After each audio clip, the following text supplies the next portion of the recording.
We are excited to talk about comic book art here with Ben Dunn, Halo Toons, and Terry Parr. If you have any questions, please post them in the chat, and we will get to them at the end of the program. So first up, we have Ben Dunn. He was born in Pingtung, Taiwan, and after immigrating to the U.S., he settled in San Antonio, where he grew up.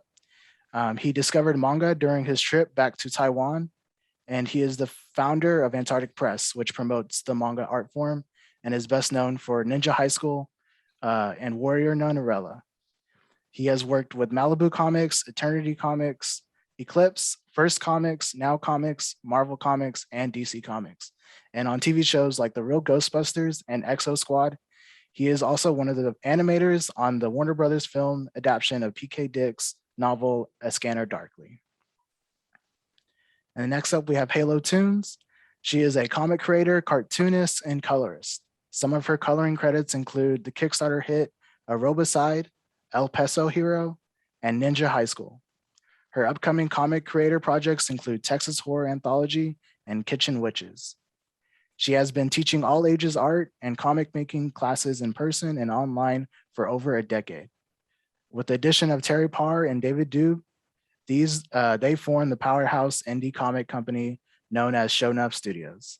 Working together, they pump out several indie projects each year.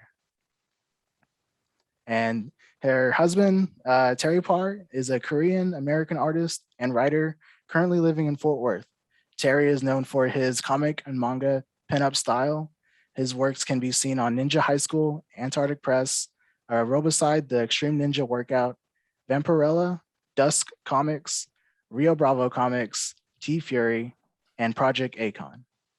So please give these guys a round of applause as we welcome them here to the Fort Worth Public Library. I guess I'll just start out with my first question. Thank you guys for coming to this agreeing to be a part of this panel. I'm a huge comic book fan. I love comics. Making comics is something that I really want to do. I want to be a writer and I want to make my own comic books. And so whenever they asked me to be a part of this, I jumped on it.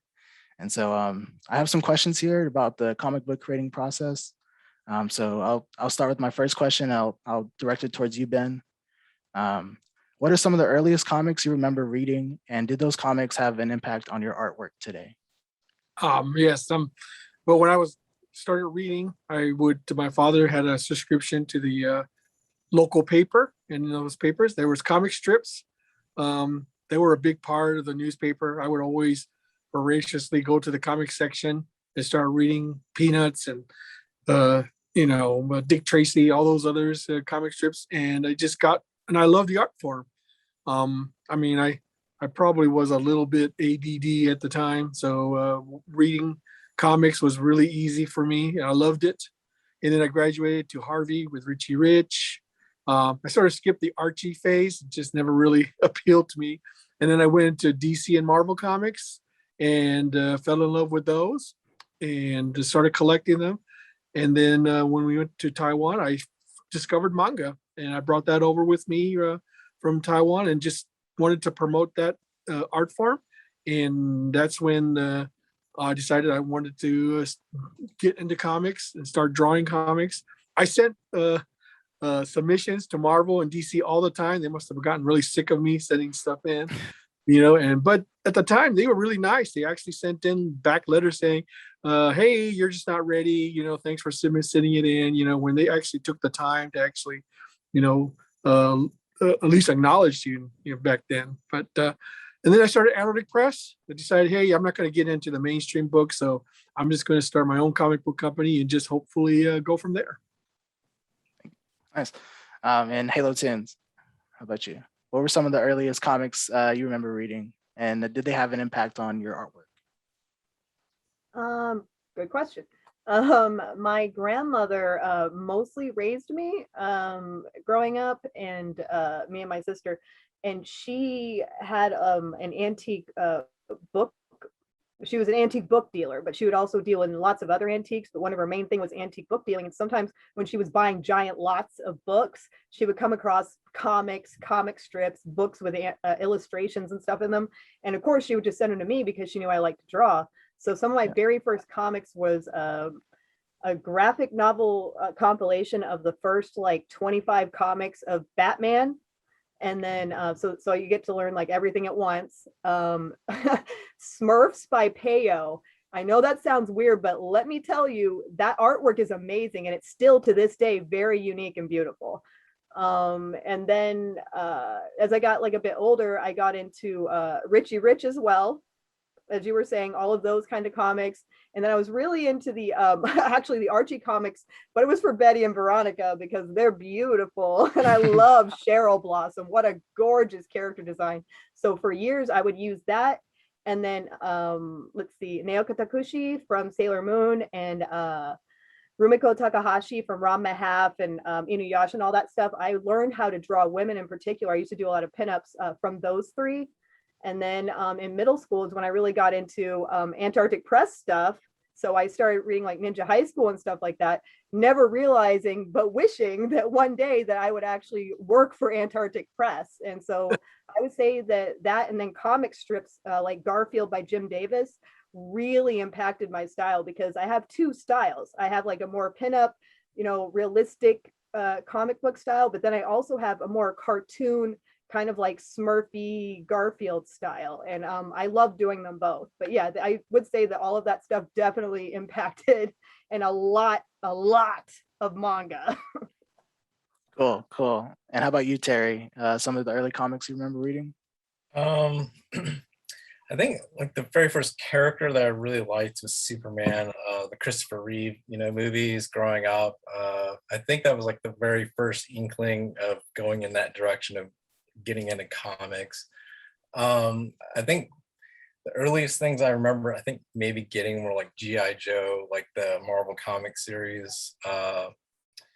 There's something about them, they were like really cool because like I grew up, I was born in Fort Hood, and having a military, growing up in a military family, it just kind of attracted me. And it wasn't until I guess later I started getting into Swamp Thing. And that's actually not a comic. It was Alan Moore's run on Swamp Thing, which is really not a kid appropriate kind of comic, but that's what I grew up reading. And because it was like a lot of horror, and that started, I was like, that's really cool. That's really cool. And it wasn't until later, I was like, I don't know if I could be a comic artist because like the deadline seems so, monthly kind of thing. And then it wasn't until like when I saw Jim Lee's artwork where I was just like, man, I want to be like Jim Lee. It was like, that's, Jim Lee's X-Men. That was like the comic that really just kind of, made me want to be a comic artist. That got me really into comics. Nice. I'm a big fan of the Swamp Thing by Alan Moore as well. I think that's really good. Stuff's awesome. It's good stuff. I'm like, I didn't mention it before, but horror has always been like a mainstay for books and comics for me, especially like Clive Barker's weird comics and stuff. You got to see those, the Hellraiser stuff.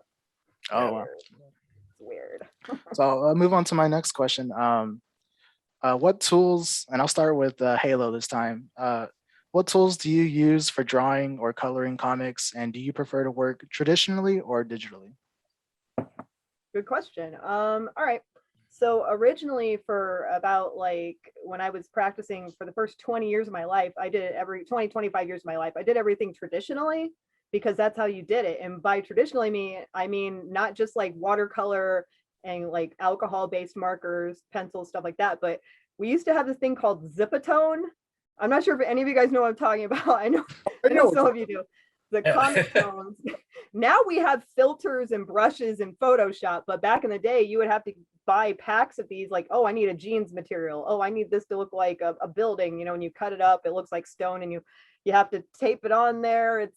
It's a whole deal. But nowadays, the way that I do it personally is I draw the layouts and the main penciling traditionally on paper, and then I take a picture of it, and then I put it onto I send it to my iPad, and then I ink it in Procreate. Now I used to move it over to Photoshop and color it, but Procreate's had some updates in the last year, and I actually colored the entirety of the Ninja High School issue 180 in Procreate on my iPad Pro with an Apple Pencil.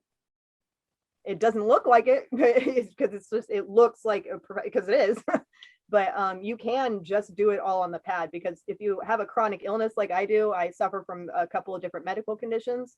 Sometimes I cannot sit up and work traditionally like at a table or anything. So having the iPad, I can lay in bed and still get my deadlines done. So yeah, I use a lot of that now.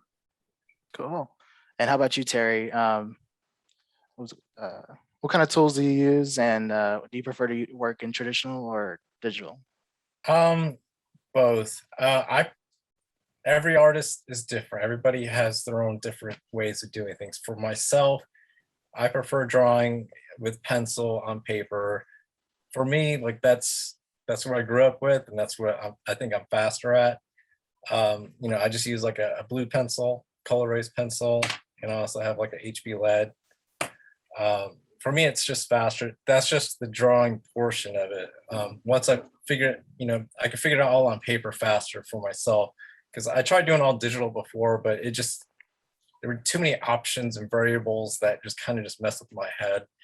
So I figure it all out on paper first, and then for like coloring, like I use digital. It's faster. I used Photoshop for like over 10 years. Now I'm moving over to Clip Paint Studio. I used to ink before, like on Manga Studio. They changed their name to Clip Paint. But now I'm going back to inking digitally. It's just, for me, it's just faster that way. Issue 180, I actually inked by hand, but 181 I inked digitally. And nice. there's like a little few tricks you can also do in Clip Paint to make it a little flashier, which is nice, but for me, it's just faster that way. Yeah. And how about you, Ben? Is it what tools do you like to use, and do you do it more traditionally or digital? I'm pretty much like Terry. I like to use traditional means. I like just the feel of drawing on a piece of paper with pencil and markers and inking pens. I do tend to color most of my work on the computer, but I will still do coloring traditionally too. It really depends on the deadline and the speed. Digitally is faster, and you can get it to the client better, and to the printers easier than doing traditional. But I like to do both. It's really no big deal for me either way. I do prefer doing traditional because it just I'm just used to it, and it's more fun for me. And because I don't need a computer, I just need or electricity. I just need paper and pencil and just start drawing away. Right. I think when artists are starting out, I think traditionally using just a pen and pencil is key, right? Like that's what they want. You can have the fanciest equipment in the world, but if you don't know the basics of drawing, then it really doesn't do you any good. So I predict in the future you're gonna have algorithms and programs that will anyone to do whatever they want. No, right, so, I completely agree, by the way, with that. I feel like I know that there's a lot of people that they sketch and they hey Hector, thank you. And it's a great panel. He's the guy who does El Peso Hero that I colored and Terry has drawn before. But yeah, the thing is like I feel like you can't really get the actual basics down if you're only drawing on like a computer.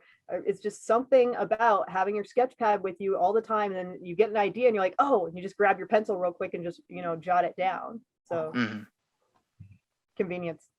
Yeah, it's getting to the point now where people can just I know that eventually you're going to get artists who already just take programs, and take either photos or other things and just draw right over. In fact, a lot of comics I've noticed these days have used things like that, like Poser and and things like that to instead of actually studying the human anatomy and making up their own poses.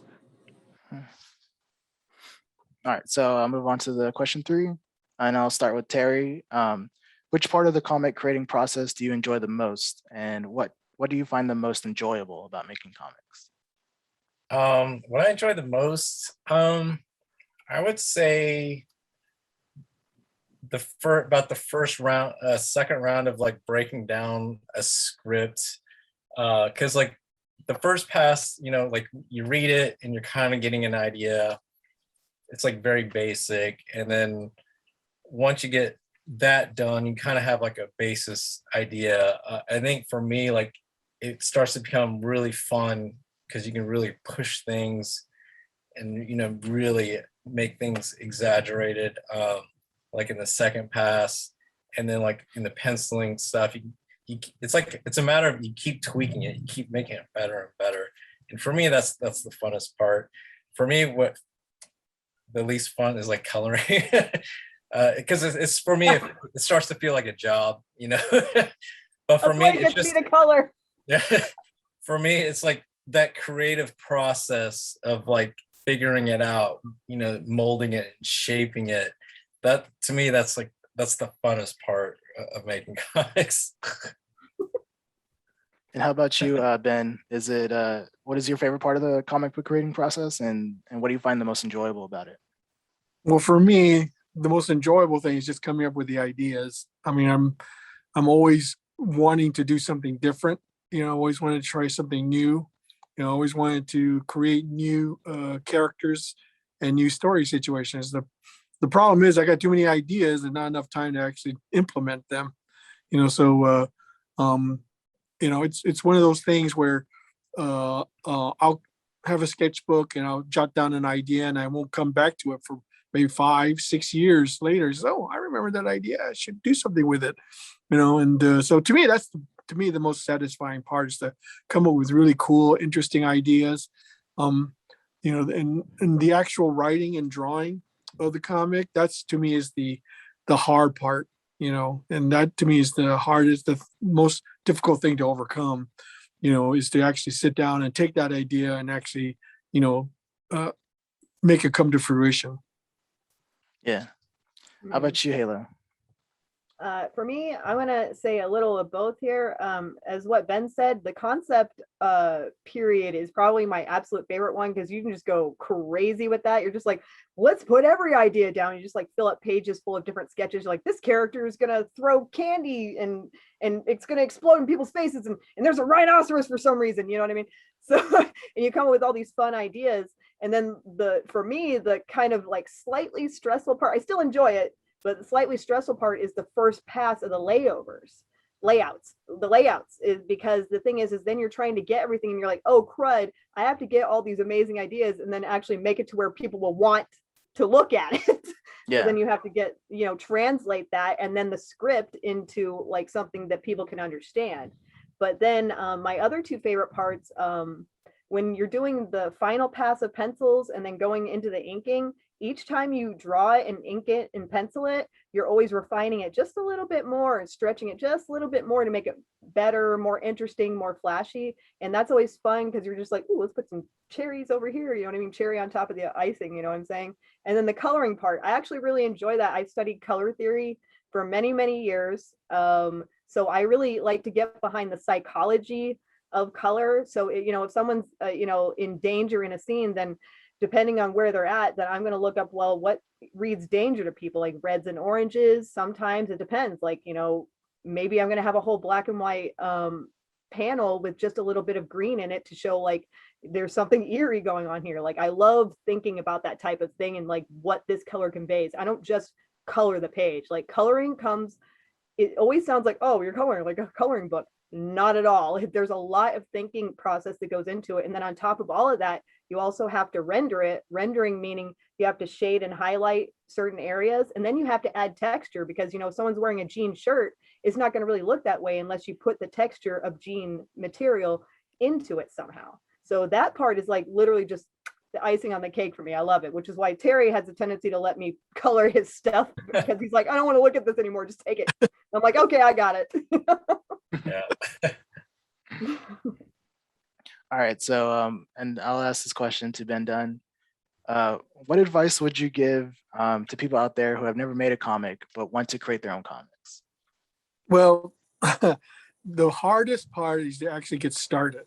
You know, if you have a great idea, you know, that could be the next big thing, it doesn't do anybody any good if you keep it locked up in your head.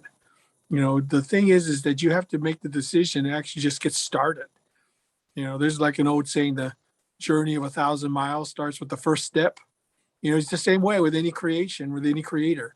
You just have to just tell yourself, and you have to stick to it. That's the one thing that is probably the downfall of a lot of creative people, is that they first of all, the hard part is to actually get started, and then the second part is to actually maintain going forward until you see your project to completion. Because if you're going to publish it yourself, that's fine, okay. But usually that takes a lot of work, but you can take as long as you want if you're going to do it yourself. But if you're expecting someone else to do it, then they expect you to actually finish the project and actually do it. So to me, my advice is just do it. Just start, and you'll find that as you go along, you'll either enjoy it and keep doing it, or you won't enjoy it and then you'll stop and maybe you'll move on to something else. I think that was really good. How about you, Halo? What's your advice? Well, thank you. I have two bits of advice. One, I actually learned from Kevin Smith, Kevin Smith, who I have met in person. He's a wonderful human who all he ever wants is to inspire others to make stuff. But the most important thing that I learned from him when I was younger, when he was doing those interviews, this is before he had like podcasts and stuff, but he would go to like different colleges, and he would just they would ask him like one question, he'd spend like 5 hours talking. But someone tried to give him a script during one of these, and he was like, "Sir, I'm not taking the script from you. You know why?" Because he asked him, he's like, "Well, could you just tell me if it's any good?" He said, "No, I'm not going to tell you if it's any good. Here's what you need to do. Finish it. Do it. Then submit it places. Don't ask people's opinions, unless you're trying to like work, brainstorm something." But he said, just do it first, because it does, as Ben said, does nobody any good if it's all in your head. So the first step is get it out, get it on some paper, and get it out of your head so that other people can see it and finish it. And then the other advice that I like that has kind of become a motto for me in the last few years is some is better than none. So, which kind of goes along with that. It's like, look, you're like, well, I need to get all these pages done. It's like, well, maybe just start with the first page, like start with the first step. And then my other piece of advice is this: try new stuff. Because, I was scared for years to even try digital coloring. And now that's what I get paid to do, and I enjoy it. And even I like challenge you to try once a week, even if it's just something small, like a brand new type of pencil or something. Try something new, a new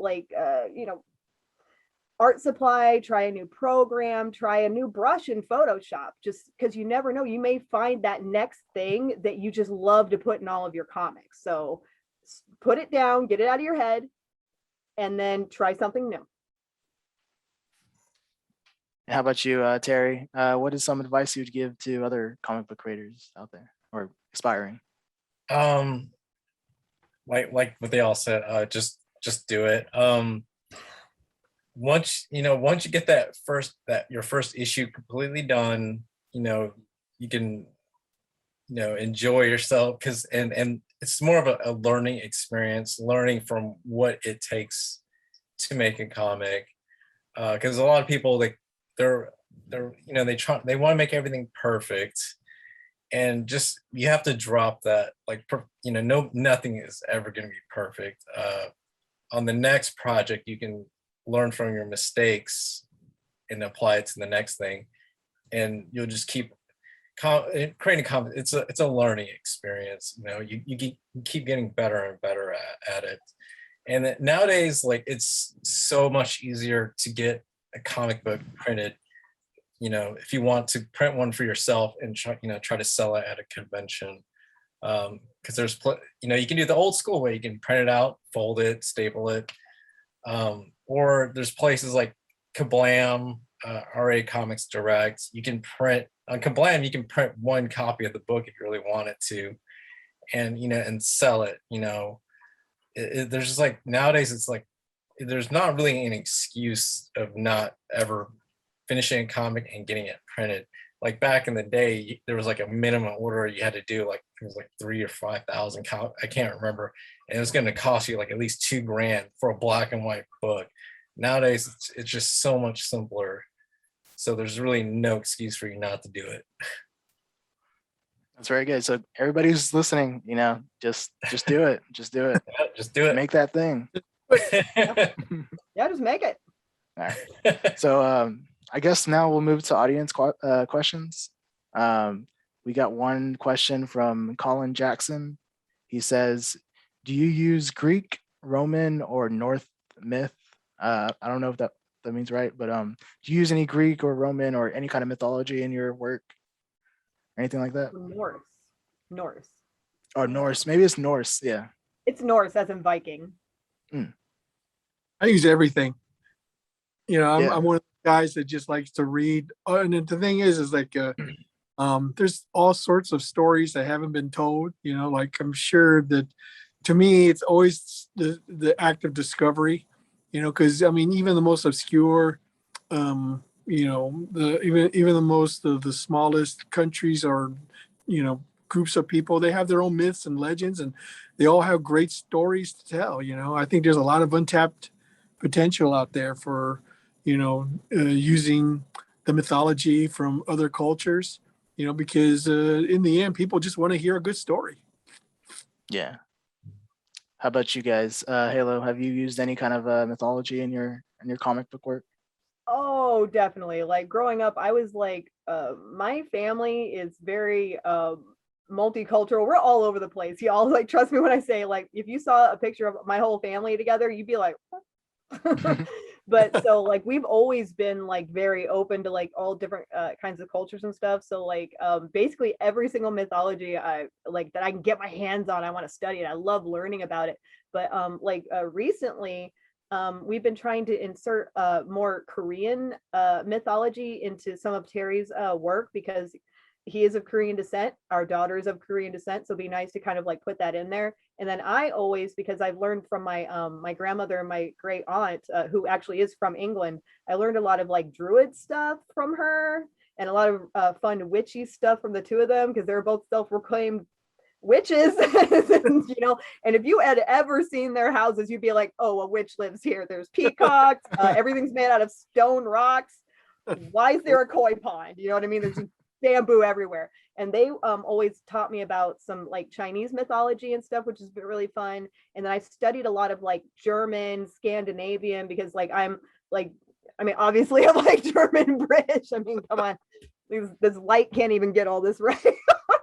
So in like Roman and Egyptian, like basically if it's a mythology from anywhere, I am into it, like as to all of it. Love it.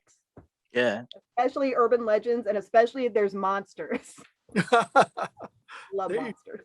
Yeah, cryptids are always great, like the Bigfoots and aliens and stuff. Yeah. How about you, Terry? What do you like to research? Well, all those like great. I guess for me, it's like it kind of filters down, because I think all those are kind of like a basis that a lot of storytellers use. For myself, and I would say for other people who are trying to make a comic, I would like come up with something that you're familiar with, that that you love. For my comic aerobic side, I love the 1980s. I love ninjas, so so I try to throw in all those kind of references that I love. BMX bikes and breakdancing and all that stuff. I put that in my comic, because I'm familiar with it, because that's stuff that I grew up with, and I still love, 80s metal and all that stuff. Yeah, because like even people like George Lucas and Steven Spielberg, they, Star Wars was kind of inspired by Flash Gordon serials, because they throw in like all those different references, but that's the stuff that they grew up on, that they love. Indiana Jones, it's just kind of like all those old school series, because that's the stuff they grew up with, loved, and they kind of refiltered, added more stuff in, and created something new. What Terry brings up a good point. I mean, the thing is that if you think about it, we're creating our own modern day mythology. I mean, we still talk about stuff from the 1980s, with reverence and with storytelling and everything else. I mean, the fact of the matter is mythology is being created every day when a new story comes along with new characters and new situations. So we're influenced by what we've heard, what we've seen. So it's great to be able to draw from other sources for inspiration. The trick is trying to take that and making it uniquely yours. Yeah, exactly. Putting it through your mind. Right. Still. Your mind. Like, I mean, if you look at Star Wars, what is Star Wars? It's just a space fantasy. And it's been done before, Buck Rogers and Flash Gordon. What the difference is that George Lucas took those tropes and decided to make it his own. He said, this is what I'm going to do. This is what I'm going to do different. And then he created his own modern day science fiction mythology. But no one can question that Flash Gordon, Buck Rogers, and all those other shows, other science fiction shows came way before that heavily influenced, his ability to do it. So, there's nothing wrong with borrowing from the past. The thing is that try to make it something uniquely yours. I mean, that's to me is the most important thing. Yeah. All right. So we have another question from Penelope Huff. How experienced of an artist should I be before I start working on a comic? That's her question. You don't have experience, you just do it. The only way you can get experience is you just do it. I mean, the thing about it is that you're only going to, the thing is you may not be, win the derby right out of the gate. You may have to try several times before you get it right, before you're satisfied, or until people are willing to pay to see your stuff. The trick is not the trick is not just being able to do it, but convincing other people to pay you to see your stuff, to want to read it. That's the trick. And Halo, did you want to add anything to that? I could. That is literally exactly what I was going to say. I was like, you don't have to have any experience. Are you kidding me? Have y'all ever seen Johnny the Homicidal Maniac or Zim? Yes, I've seen that. Have you seen them? They're terrible, but we love them because they're great. Like Tony the Tiger, great. Like seriously, like I've been drawing comics since I could hold a pencil. I was like, oh, I'm gonna draw, and I've been drawing strip comics. I've been like comic strips. And then like folding comics and stapling together and making, like, ever since I was a little kid. There's no experience necessary, because the thing is with every single comic that you make, and it's strip and drawing and coloring or whatever it is that you're doing, you're getting better. There's no way to get worse. It's not possible. You only get better. So just my advice is just do it. Just make something and don't worry what anybody else has to say about it. If it makes you happy, then good, do it. Yeah, even like people like Jim Lee, they made comics when they were, really young, and including myself. Like I made comic books when I was like in the 5th grade. Like the only thing I wish I would have held on to them, I don't know where they are, but like I didn't even have to staple them. I had like this little brass little hole puncher things. The brass. So that's how I bound them. And I just wish I would still have them. But yeah, like it's just, you have to start somewhere, and you just got to do it. It's just, like I said, you're gonna learn from your mistakes, and you're gonna get better and better. And don't be discouraged. If just the thing is that you're gonna run into people who will look at your stuff and criticize it, but don't let that hamper you or put you down. You should just get up. I mean, and just keep at it. I'm sure that you're gonna, like I say, especially if you're trying to break into the business, you're going to get a lot of, gatekeepers who are going to criticize your work, unless you're just amazing right out of the gate. But that's the beauty of the thing we have now, is that we no longer have to rely on getting to publishers. You can self-fund your own thing at the moment. And that, to me, it was a big game changer. We have another question. Let me add on to what Terry said, just for you guys to know. Jim Lee, one of the most famous comic artists in the entire world, amazing artwork, put X-Men on the map, did not know how to draw when he first started drawing. He had not drawn a flipping thing. did not know. And he's like, you know what he decided? He wanted to make comics. So he sat down every day until his hand hurt and practiced drawing until he could draw. And I just want to use that as inspiration for y'all. I can't draw. Yes, you can. I promise. Everybody starts from somewhere. Exactly. I mean, Charles Schultz is a good example of that too, as well. You know, nobody would pick him up until he decided to do a more simple cartoon. He wanted to be a fine artist, you know, but he found his calling in doing these simple cartoons, you know, and it didn't work for him. Yeah, the thing is, he would never have gotten there if he hadn't just sat down and said, "This is what I'm going to be doing." Yeah. Penelope also has another question. She says, I get really stuck when writing characters. Sometimes they feel the same or kind of flat. What can I do to get better? Ooh, I got a quick thing for that.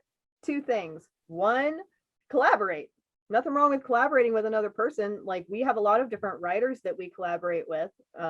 You don't always have to write it all yourself. Sometimes I help Terry a lot, actually, not all the time, but with his characters, and he helps me with mine. He's like, hey, did you ever think about doing this? I'm like, oh yeah, hey, would you change this from that? And be like, all right. And then the second thing is this: brainstorm, play games. And by this, I have this thing that I used to do called, I still do it like every week on Twitch, Sketch Dojo. And what it is like we play different games like Sketch Jumble, where you just pick, like, you can just go through like a dictionary or a book and pick 3 random words and then put them together into a panel, or to make something, or get 2 different animals and try to mishmatch them. Just get the brain going. And then once you get those juices, those creative juices going, then try to go back to the thing you were doing. And then I promise you it will be easier.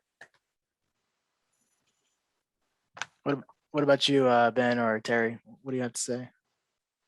The question was, will you get stuck on a character? The question was, when writing characters, sometimes they feel the same or kind of flat. The characters feel flat. What can they do to get better at it? Well, for me, fundamentally, you have to ask, well, what is this character supposed to be? What is it meant to be? What is he supposed to do? You know, and what is his role in the story? If the character doesn't fulfill any of those obligations or things, then maybe it's a flawed character. Maybe you shouldn't use it. You know, for me, if it's a central character, then you have to give them a reason to exist. You know, you have to ask yourself, well, what is the reason for this character to be? You know, what is his arc? What is he going to do? You know, how will he affect the story? You know, because I mean, for me, there are 2 things you can do. For me, Ninja High School has always been character driven. You know, what I do is I come up with a character that is, you know, what kind of quirk or what kind of thing would be different, and how would he add to the overall story. You know, so if you have a trouble with a character, and you just ask yourself, well, what is this character meant to be? You know, what is his role? What is he supposed to do? You know, and then if you can't answer those questions, then maybe you have to rethink, you know, the character. Well said. Yeah. Do you have any advice, Terry, for that question? Watch a lot of movies. Yeah. Yeah. Good influences. Depending on who the person is, you could just, I mean, it's kind of weird now with everything going on in the world. But you know, kind of like do what Quentin Tarantino does. He would go places and he would kind of just listen in on people's conversations. I know that's probably, I don't know if that's good advice or not, but he would just see how people interact and talk to each other. And so he kind of would incorporate that into his characters to make it, you know, make them feel more realistic, you know. And Like, yeah, adding a quirk or something, you know, a little off about the character kind of helps too. You know. That's cool. Yeah. Yeah. All right. Like, Do we have any more people watching work. questions? All right. So I guess I'll move on to my extra questions. Let's see. Oh, here's a question. Are there any books on making comics that you would recommend to the audience who wants to make their own comics? So any kind of like how-to or anything like that? I'll start with you, Ben. Well, as far as books are concerned, I mean, you can pretty much find anything online these days. You just got to type in what you're looking for, and there'll probably be hundreds of images for you to look at. But if you really want to sit down and read a book, Well, we're a library, so we like people reading their books. I would probably recommend, believe it or not, probably recommend How to Draw Comics the Marvel Way. It's a very simple introduction to, comics, and how to actually paste them and how to draw them. I also would recommend Bern Hogarth's Guide to Anatomy. That's a very good book on dynamic anatomy. It's not. It really teaches you a lot about positioning and things like that. Let's see. There's a couple of pretty good how to draw manga books out there that I also would recommend. They're out there, but those are the ones I would probably recommend just off the top of my head. Mhm. How about you, Terry? Oh, sorry. I would go to the Fort Worth Library and check out what they have in stock. Good answer. The most well-known, as Ben said, it was How to Draw Comics the Marvel Way. That's if you already know how to draw comics, and it really, even though it's like, I guess it's kind of dated. I mean, it's dated, but It is. I mean, I still love that classic Marvel style. But they really, when I first looked at it like years ago, like I was like, oh, okay, because it's about using different kind of angles, but like I think that's like the granddaddy of all the art books. I think Antarctic Press also put out some books back in the day too about how to draw comics.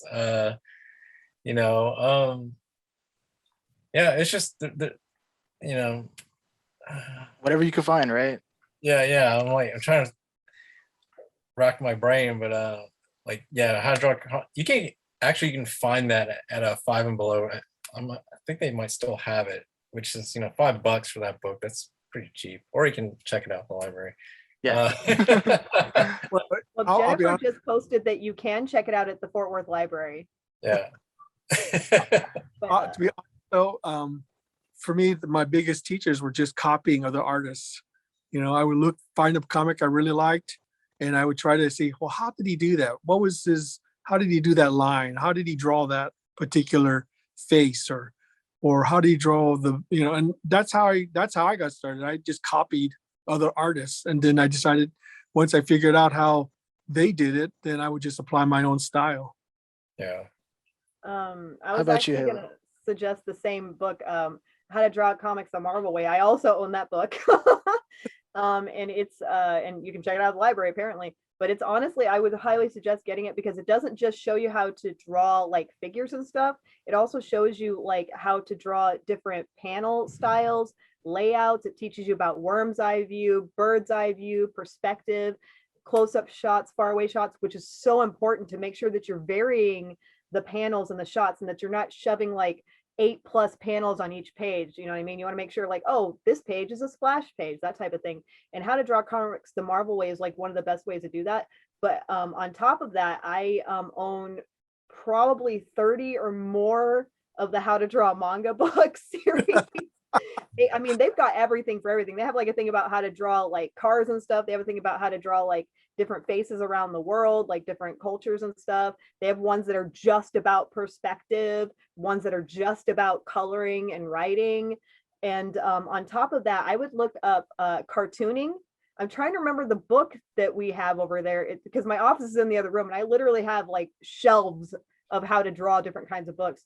But there's like some cartooning books. Look up how to cartoon and let me tell you why. Because whether you're into cartooning or not, those books will give you the tools that you need to make anything, whether it's a comic strip, a book, a graphic novel, a comic, anything like that. But how to draw manga, and then just look it up, How to Draw Comics the Marvel Way, and then cartooning. Use the word cartooning and you can find a ton of really, really good ones. I know that we have one from like John show. I cannot remember, but we have like so many and my brain is completely blank right now. That's fine. I think we have a lot to work off of. And so we'll go with the next question. What has been your favorite book to work on and which comic are you most proud of today? And I'll start with Terry. How about you? I'm sorry, the question again? What was The question was, what has been your favorite book to work on, and which comic are you most proud of? So I guess which is your most, which comic is like your biggest baby or whatever? um man, I mean, I love them all. It's kind of it's kind of Yeah. hard to pick and choose. Yeah, Ninja High School, it's a really fun book to work on.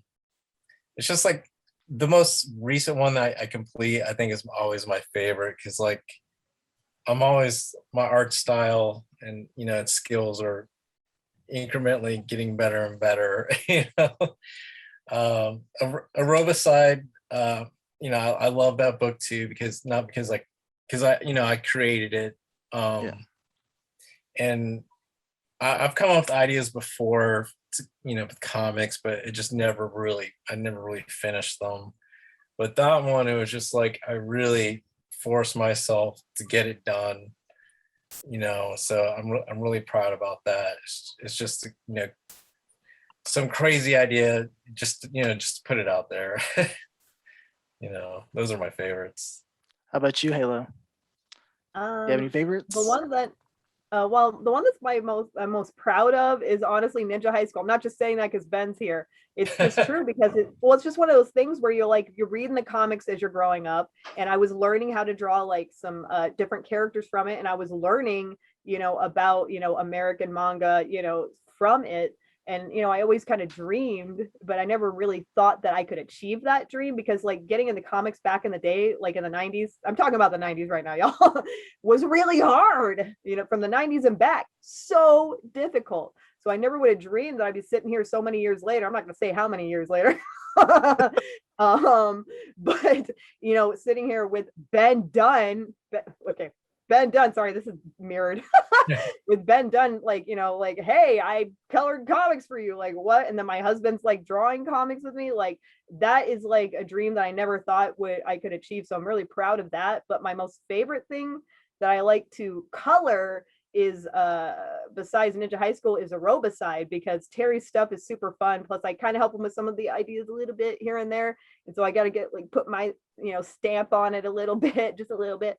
But plus I'm really proud of him. Like he's a really great artist, and I love his ideas. But my most favorite thing that I've been working on recently is the Kitchen Witches thing, which is based off of like Scandinavian and German and British tales about like actual kitchen witches that people used to have like in their home, and it would give them good luck and stuff like that. But then on top of it, it's like I get to explore my more cartoon style as opposed to my pinup style and make a whole comic out of it for once. So I hope everybody likes it. I'm pretty proud of that. Cool. And how about you, Ben? I know you have a lot of books you've made. So that's my favorite.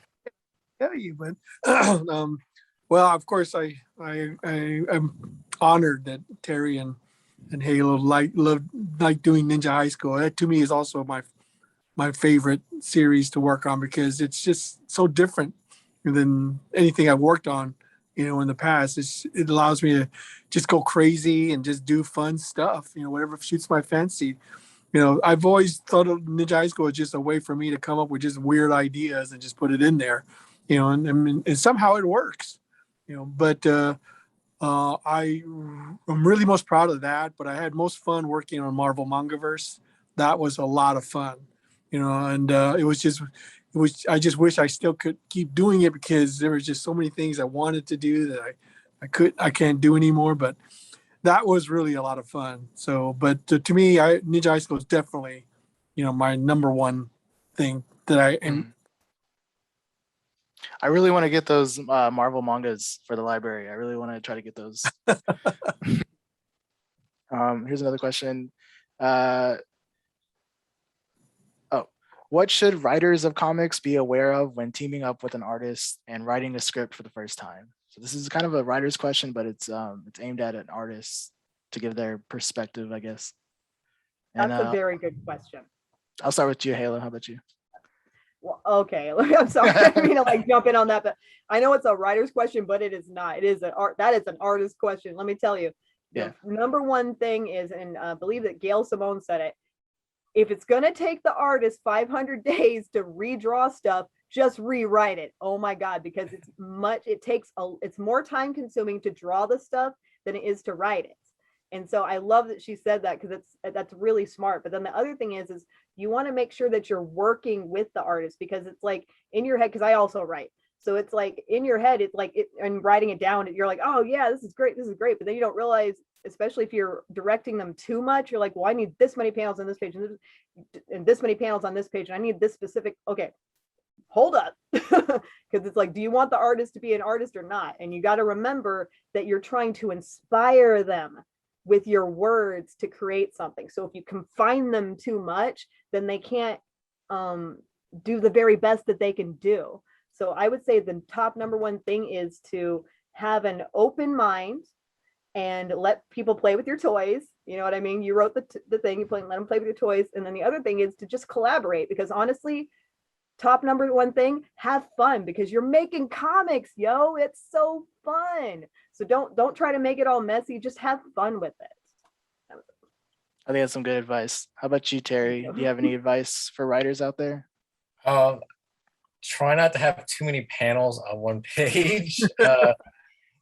When you have 7 panels, it can be done. I'm not saying that, it's comics, anything can happen, but for myself, like just have fun with the story. And don't be afraid to really describe the scene and what's going on, where they are.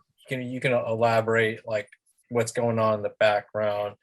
If you throw in more storytelling elements, if somebody's running, down an alleyway really fast, and then, you don't have to like go into detail about everything until maybe when that character stops running and he notices, there's a bunch of like bottles and cans on the ground. Maybe there's like a homeless guy sleeping there, like in the corner. Just really build up that scene. That really puts that visuals in the artist's head, and that way they can like kind of interpret that and put that on the page. So that's my advice. Just make it fun, unless it's like maybe a horror story or something. But yeah, I think detail, what's, kind of elaborate what's going on in the scene really helps, sell it. All right. How about you, Ben? Do you have any advice for the writers out there? Well, for writers, my advice is that you need to know what your relationship with any artist that you come up with. Unless the artist is willing to do it for free, okay, you're going to have to deal with the business aspect of hiring an artist. The one thing you need to establish more than anything is who is in charge. Okay, if you're the artist, if you're the writer, okay, and it's your IP, it's your creation, you need to make the artist perfectly aware what his status is, okay, as far as working on your project. Okay, because if you came up with the idea, basically the artist, unless he's a co-creator, okay, you have to establish what your relationship with him. Are you going to offer him part of your creation? And if so, you need to outline that to him. He may be willing to do it for less money or for nothing if he's going to get a cut of the creation that you made. Okay, so you need to understand, you need to have that relation, first of all, with any artist that you work with, if you're a writer. Okay, second of all, is that you need to establish, well, is this work for hire, or if it's not. Okay, if it's work for hire, you're basically saying, hey, I'm hiring you as the artist to draw my story, and after that, our deal is done. Okay, we're through. Okay, so you have to establish that with the art. Now, if you want to make it so that, well, I'll cut you in on this, I'll cut you in on that, you have to make that very clear to the artist so he knows what to expect. That to me is the most important thing for a writer to understand, is that your IP is probably your idea is the most important thing to you, okay, as a writer, okay, and if you, of course, you can give some leeway, some latitude to the artist to make some changes, if it feels like it visually works better, and that's again where it comes to your relationship with your artist. You have to if you have a good relationship with your artist, then both of you can come up with great ideas, and and like Halo and Terry said, just have fun, because you're creating something unique, and you want to create as good a quality material as you possibly can. So that to me is the most important advice I can give to a writer, is just to make sure that you protect your idea and that you have a clear relationship with whoever you're going to collaborate with. All right. Thank you very much. I'll do the last question. We'll start with you, Ben. Do you have any comics that you want to plug for the viewers watching today? Anything that's coming out soon that you want to let people know, put them on the radar? Oh, of course, Ninja High School, which Terry is working on. I'm working on a new comic book called Spy Bunnies with Chuck Dixon and Jane Wynn. And I'm working on a new comic book called Ibis the Invincible, which is a Golden Age public domain character. It's a superhero comic book. And I'm just coming up with all sorts of different ideas. I just recently finished Vampire Ninja Ono, and just that's pretty much it for the time being. All right. How about you, Halo? Texas Horror Anthology, which is fully funded, but it comes out is getting shipped in October, and we'll be looking for more submissions from Texas writers and artists for the next issue, because we're going to keep it going, because there's not a whole lot of horror anthology comics anymore. There used to be a lot more, and so we're trying to go with that. And then the other one is Kitchen Witches, which my Kickstarter should be out for that. It's my own project, so I'm a little nervous, but like hopefully it'll do well. That'll be in September. So Kitchen Witches and Texas Horror Anthology. Nice. And how about you, Terry?